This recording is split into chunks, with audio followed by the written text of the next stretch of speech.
कहानी की शुरुआत प्राचीन राज्य अद्वितीयापुर से होती है, जो हिमालय की तलहटी में स्थित था। यह राज्य अपनी समृद्धि, सुंदरता और ज्ञान के लिए जाना जाता था। इस विशाल साम्राज्य के शासक सम्राट चंद्रसेन केवल एक शक्तिशाली सम्राट नहीं थे, बल्कि वो एक ऐसे व्यक्ति थे जिनकी जिंदगी रहस्यों से भरी हुई थी। उनका जीवन कई अजीब घटनाओं से भरा हुआ था, जो उनके जन्म के समय से ही शुरू हो गई थी। ये एक तूफानी रात थी जब सम्राट चंद्रसेन का जन्म हुआ। आकाश में गड़गड़ाहट हो रही थी और एक असामान्य चमक आकाश में दिखाई दी।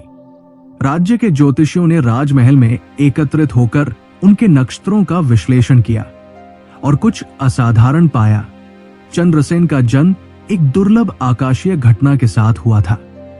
प्राचीन ग्रंथों में कहा गया था कि इस प्रकार के समय में जन्म लेने वाला बच्चा महान चुनौतियों का सामना करेगा और अंततः ब्रह्मांड के गहरे रहस्यों को प्रकट करेगा। जैसे जैसे वो बड़े हुए, राज्य ने ये देखा कि उनके आसपास असामान्य घटनाएं हो रही थी। एक दिन जब वो राजमहल के बागीचे में खेल रहे थे, एक विशाल सांप आ गया और उनके चारों ओर घूमने लगा। राजकर्मी दौड़कर उन्हें बचाने आए, लेकिन युवा चंद्रसेन, निडर और शांत, ने सांप के सिर को छू लिया। सांप ने अपनी फन को नीचे कर लिया और धीरे धीरे रेंगते हुए चला गया।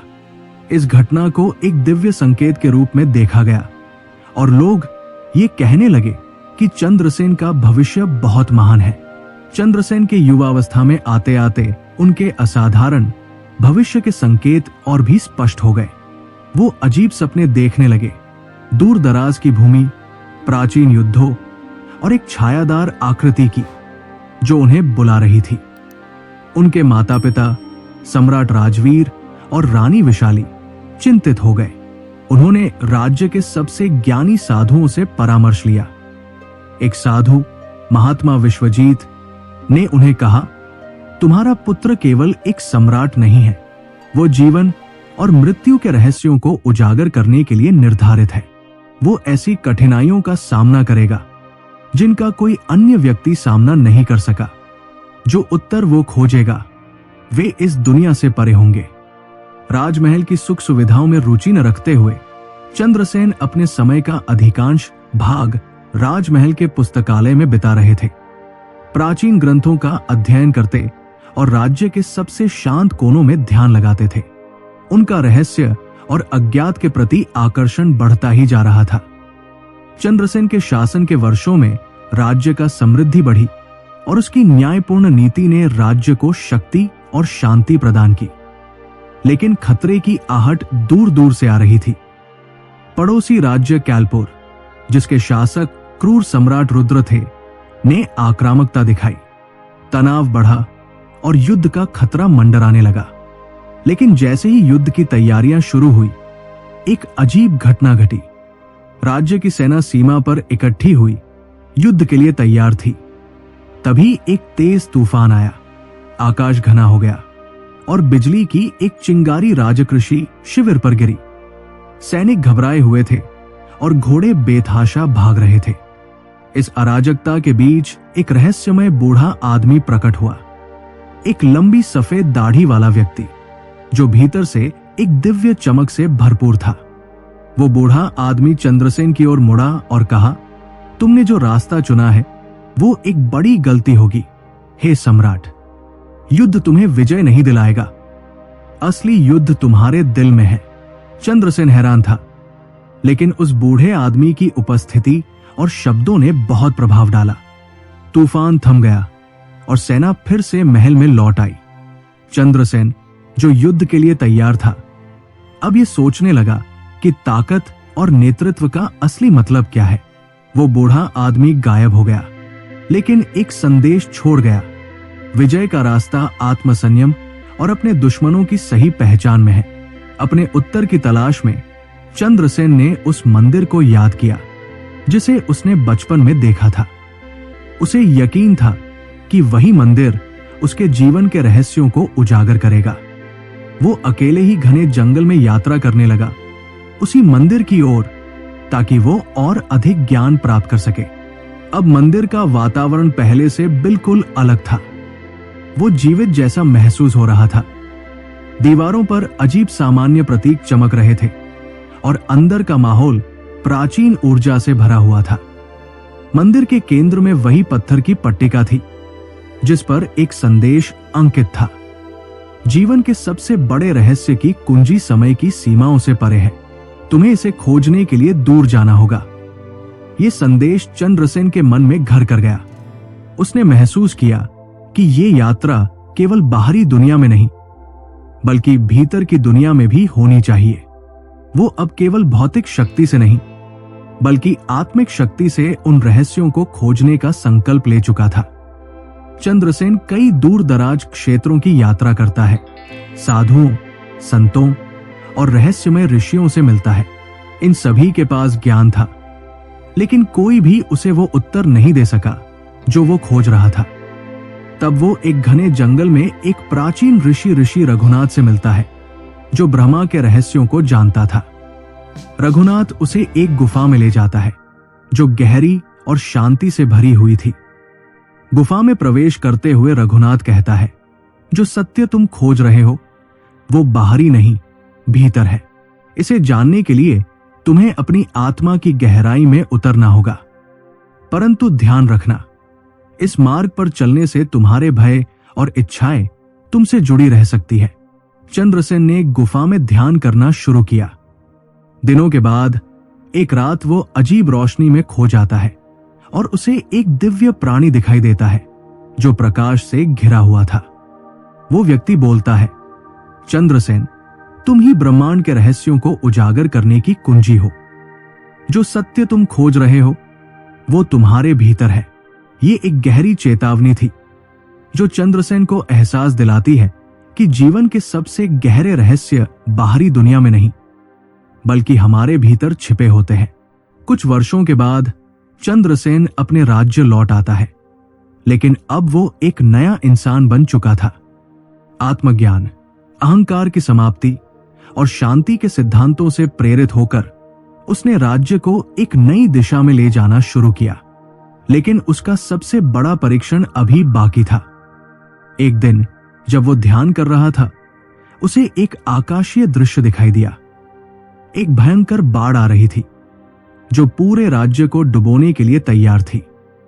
चंद्रसेन ने तुरंत अपनी सेना को तैयार किया, लेकिन उसकी अंतरात्मा ने उससे कहा कि ये एक परीक्षा है। उसने मन से युद्ध की योजना को निरस्त किया और अपने लोगों को आत्म शांति की ओर मार्गदर्शन दिया। जब बाढ़ आई तो वो रुक गई। आकाश साफ हो गया। चंद्रसेन ने महसूस किया कि ये बाढ़ उसकी आंतरिक अशांति का प्रतीक थी जिसे उसने अब पार कर लिया था, और इस तरह उसने अपनी अंतर्दृष्टि से राज्य को बचा लिया। चंद्रसेन का शासन एक नए युग की शुरुआत का प्रतीक बन गया। उसका राज्य समृद्ध हुआ, लेकिन सबसे महत्वपूर्ण बात यह थी कि उसके लोगों ने अपने दिल और मस्तिष्क की गहराई से शांति पाई। चंद्रसेन की कहानी एक किंवदंती बन गई, एक सम्राट की कहानी जिसने बाहरी शक्ति के बजाय आंतरिक शक्ति से जीवन के सबसे बड़े रहस्यों को खोजा। सम्राट चंद्रसेन का राज्य अब शांतिपूर्ण और समृद्ध था और उनकी प्रसिद्धि दूर दूर तक फैल चुकी थी। लोग उन्हें केवल एक शासक नहीं बल्कि एक महान मार्गदर्शक के रूप में देख रहे थे। उनका जीवन अब केवल राज्य की भलाई के लिए नहीं बल्कि मानवता के लिए भी समर्पित हो चुका था। चंद्रसेन का शासन सही दिशा में था, लेकिन उसे समझ में आया कि राज्य के बाहर भी कहीं न कहीं कुछ गहरी समस्याएं हैं। उन्होंने महसूस किया कि जीवन का अर्थ केवल एक व्यक्ति या राज्य के लिए नहीं है बल्कि समस्त पृथ्वी और उसके सभी प्राणियों के लिए है। एक दिन उन्होंने अपने दरबार में एक विशेष सभा आयोजित करने का निर्णय लिया। उन्होंने सभी प्रसिद्ध ज्ञानी, साधु, विद्वान और योगियों को आमंत्रित किया। सभा में वे लोग शामिल हुए जिन्होंने संसार भर में शांति और संतुलन की खोज की थी। सभा में पहुंचे सभी लोग चंद्रसेन के मार्गदर्शन के तहत एक गहरी चर्चा में लीन हो गए। वे न केवल राज्य की भलाई के बारे में बात कर रहे थे बल्कि जीवन के गहरे रहस्यों, उद्देश्य और आत्मज्ञान पर भी चर्चा कर रहे थे। चंद्रसेन ने सबको एक साथ जोड़ा और उनकी शिक्षा के आधार पर एक नया मार्गदर्शन तैयार किया। जीवन केवल व्यक्तिगत सुख के बारे में नहीं है, चंद्रसेन ने कहा, यह दूसरों के भले के लिए अपने स्वयं के सुख को नष्ट करने के बारे में भी है। हमें अपने भीतर के ज्ञान से बाहर की दुनिया को समझने का प्रयास करना चाहिए। इस सभा का उद्देश्य यह था कि प्रत्येक व्यक्ति अपने अंदर के सत्य को जान सके और इस सत्य के माध्यम से वे अपनी दुनिया में शांति और सच्चाई ला सके। सम्राट चंद्रसेन का जीवन अब एक पूर्णता की ओर बढ़ रहा था। उन्होंने जो अनुभव और ज्ञान प्राप्त किया था वो न केवल उनके राज्य के लिए बल्कि पूरी मानवता के लिए था। अब उनका उद्देश्य था कि वे अपना अनुभव और ज्ञान आने वाली पीढ़ियों तक पहुंचाएं। सम्राट ने एक दिन अपनी आत्मा की शांति के लिए एक अंतिम यात्रा का संकल्प लिया। वो अकेले ही एक दूर दराज के जंगल में गए, जहां केवल वही आंतरिक शांति पा सकते थे जिसे उन्होंने हमेशा खोजा था। जंगल के भीतर एक प्राचीन मंदिर था जो भूतकाल के महात्माओं की उपस्थिति से भरा हुआ था। चंद्रसेन ने उस मंदिर में प्रवेश किया और घंटों ध्यान किया। उनकी आंखों के सामने सारी दुनिया घुमा, लेकिन एक क्षण ऐसा आया जब उन्होंने पूरी दुनिया को अपने अंदर समाहित होते हुए महसूस किया। ये जीवन केवल एक यात्रा है, उन्होंने मन ही मन कहा, और इस यात्रा का उद्देश्य केवल ज्ञान प्राप्त करना है, न कि बाहरी दुनिया को जीतना। कुछ दिनों बाद जब वो ध्यान से बाहर आए तो उनके चेहरे पर गहरी शांति और संतुष्टि की झलक थी। वो जान चुके थे कि जीवन के गहरे रहस्यों का उत्तर केवल आंतरिक ज्ञान से ही पाया जा सकता है। सम्राट चंद्रसेन ने अपने राज्य को और अपनी विरासत को संभालने के लिए अपने बेटे सम्राट विजयसेन को ताज सौंप दिया। विजयसेन को अपने पिता से मिली शिक्षा और ज्ञान ने उसे एक योग्य और न्यायप्रिय शासक बनाया। चंद्रसेन ने राज्य में शांति और समृद्धि का वातावरण स्थापित किया था, जो विजयसेन के शासन में भी बरकरार रहा। सम्राट चंद्रसेन की यात्रा अब समाप्त हो चुकी थी, लेकिन उसकी शिक्षाएं और विरासत सदा के लिए जीवित रही। राज्य के लोग अब केवल उनके शासनकाल की समृद्धि और शांति को याद नहीं करते थे, बल्कि उनकी गहरी शिक्षा और आत्मज्ञान की भी सराहना करते थे। चंद्रसेन के जीवन का संदेश आज भी जीवित है। आत्मज्ञान की खोज ही जीवन का सबसे महान उद्देश्य है। जब हम अपने भीतर के सत्य को समझते हैं तो बाहरी दुनिया अपने आप सही दिशा में जाती है। चंद्रसेन की कहानी को हर पीढ़ी में सुनाया जाता है और उनका जीवन एक प्रेरणा बनकर रह जाता है। उन्होंने ये साबित किया कि बाहरी युद्धों की बजाय आंतरिक संघर्षों की जीत ही असली विजय है। ये कहानी सम्राट चंद्रसेन की एक दार्शनिक और प्रेरणादायक यात्रा है, जो किसी भी व्यक्ति को आत्मज्ञान की ओर प्रेरित कर सकती है। सम्राट चंद्रसेन की कहानी हमें ये सिखाती है कि जीवन की सबसे बड़ी यात्रा बाहरी दुनिया को जीतने की नहीं, बल्कि अपने भीतर की दुनिया को जानने और समझने की है। आंतरिक शांति, आत्मज्ञान और सच्चाई की खोज ही जीवन का वास्तविक उद्देश्य है। बाहरी संघर्षों और समस्याओं का समाधान केवल तब संभव है जब हम अपने भीतर के संघर्षों को जीतने में सक्षम होते हैं। सम्राट चंद्रसेन ने हमें यह सिखाया कि केवल बाहरी जीत से नहीं, बल्कि आंतरिक ज्ञान और शांति से ही हम वास्तविक सफलता प्राप्त कर सकते हैं। प्रिय मित्रों, आज हम सम्राट चंद्रसेन की यात्रा से एक महत्वपूर्ण सीख लेते हैं। वो सम्राट नहीं था जो केवल युद्ध के मैदान में ही विजय प्राप्त करता था। वो शासक था जिसने अपने भीतर के युद्ध को जीता और सत्य के मार्ग पर चलकर अपने राज्य को शांति और समृद्धि की ओर अग्रसर किया। ये कहानी हमें यह सिखाती है कि जब हम अपने भीतर के संघर्षों का सामना करते हैं, अपने आंतरिक भय और इच्छाओं को जीतते हैं, तब हम सच्चे अर्थ में सफलता को प्राप्त करते हैं। आज हम सभी के जीवन में कठिनाइयां और संघर्ष आते हैं, लेकिन ये हमें नहीं डराना चाहिए। हमें अपने भीतर की शक्ति और ज्ञान पर विश्वास रखना चाहिए। जैसे सम्राट चंद्रसेन ने अपनी यात्रा में अपने आत्मज्ञान को सर्वोपरि माना, वैसे ही हमें भी अपनी आंतरिक यात्रा को महत्वपूर्ण समझना चाहिए।